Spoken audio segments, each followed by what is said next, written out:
Assalamualaikum warahmatullahi wabarakatuh. Saya Fadia Anissa Fitri dari 10 Keperawatan 3 ingin menjelaskan teknik komunikasi yang efektif. Teknik komunikasi yang efektif ada 8, yaitu yang pertama, yakinkan apa yang akan dikomunikasikan dan bagaimana mengkomunikasikannya. Hal yang berkaitan dengan kejelasan pesan yang ingin disampaikan.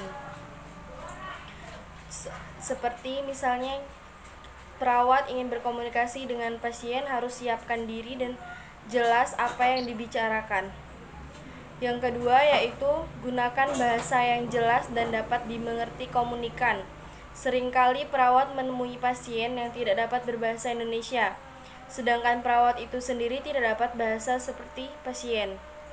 Dalam kondisi seperti ini, orang ketiga diperlukan untuk menjabatani proses komunikasi tersebut. Contohnya ada translator di antara pasien dengan komunikan, pasien dengan perawat agar komunikasinya berjalan dengan lancar. Yang ketiga yaitu media komunikasi yang tepat dan adekuat dan akurat. Media tertentu tepat digunakan untuk komunikasi tertentu. Perawat yang sedang memberi penyuluhan pada satu orang pasien tidak perlu menggunakan flipchart, tetapi cukup dengan brosur atau leaflet.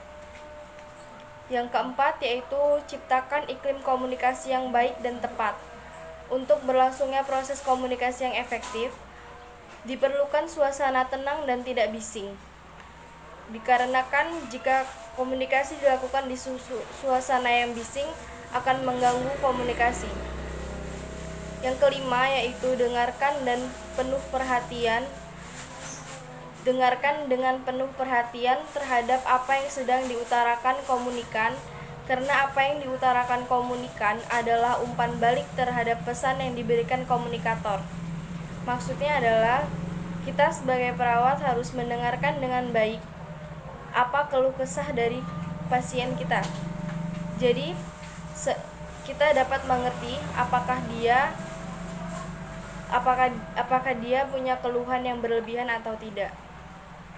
Yang keenam, hindarkan komunikasi yang tidak disengaja. Setiap proses komunikasi yang dijalankan hendaknya mempunyai tujuan yang jelas dan dilakukan dengan berencana. Yang ketujuh, ingat bahwa komunikasi adalah proses dua arah, yaitu harus terjadi umpan balik antara komunikator dan komunikan. Maksudnya yaitu harus ada umpan balik dari perawat dan pasien. Yang terakhir yaitu yakinkan bahwa tindakan yang dilakukan tidak kontradiksi dengan apa yang diucapkan. Dengan kata lain, ekspresi verbal harus sesuai dengan ekspresi nonverbal. Hindari mengatakan saya turut berbahagia tetapi dengan ekspresi wajah yang datar dan tidak menunjukkan rasa bahagia.